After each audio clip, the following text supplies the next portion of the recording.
Hello అండి, welcome back to my channel Lucky and Sri. ఈరోజు video అయితే రిక్వెస్టెడ్ వీడియో అండి.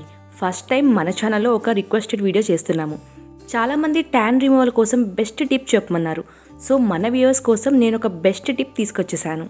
సో ఇంకెందుకు లేట్, ఈ ట్యాన్ రిమూవల్ ప్యాక్ ఎలా ప్రిపేర్ చేసుకోవాలో చూసేద్దాం. ఫస్ట్ అయితే మీరు మింట్ లీవ్స్ తీసుకోండి, పుదీనా ఆకులు. వీటిని నీట్గా వాటర్తో క్లీన్ చేసుకొని ఆ తర్వాత ఇలాగా మెత్తని పేస్ట్ లాగా దంచుకోండి. ఈ పేస్ట్లో నుంచి పుదీనా రసాన్ని స్క్వీజ్ చేసుకోండి.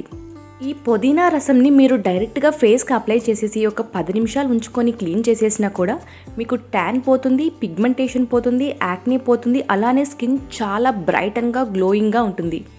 ఇన్ కేస్ మీ దగ్గర కూడా రెడ్ శాండిల్ పౌడర్ అవైలబుల్గా ఉంటే ఈ పుదీనా రసంలో రెడ్ శాండిల్ పౌడర్ మిక్స్ చేయండి. ఈ రెడ్ శాండిల్ పౌడర్ యూజ్ చేయడం వల్ల ఇందులో ఉన్న కూలింగ్ సెన్సేషన్ ఇంకా ఎక్కువగా ఇంప్రూవ్ అయ్యి మన ట్యాన్ అనేది ఇంకా త్వరగా రిమూవ్ అయిపోతుంది.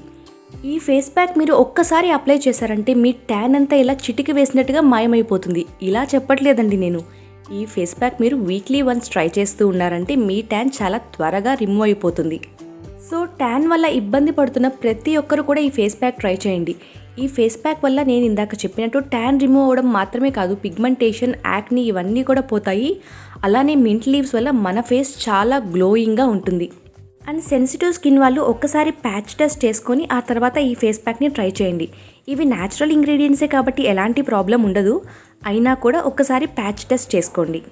ఈ ఫేస్ ప్యాక్ మీరు ట్రై చేసి మీకు ఎలా అనిపించిందో కమెంట్ చేయండి. అండ్ ఈ వీడియో ఇక్కడి వరకు చూసిన ప్రతి ఒక్క వ్యూవర్కి థ్యాంక్ యూ సో మచ్. ఈ వీడియో మీకు నచ్చితే ఒక లైక్ చేయండి. అలానే యూస్ఫుల్ అనిపిస్తే మీ ఫ్రెండ్స్ అండ్ ఫ్యామిలీ మెంబర్స్కి షేర్ కూడా చేయండి. ఇలాంటి మరెన్నో వీడియోస్ కోసం మన ఛానల్ని సబ్స్క్రైబ్ చేసుకోండి. మన ఛానల్లో పెట్టే వీడియోస్ నోటిఫికేషన్ మీకు రావడం కోసం సబ్స్క్రైబ్ బటన్ పక్కనే ఉన్న బెల్ ఐకాన్ని యాక్టివేట్ చేయండి.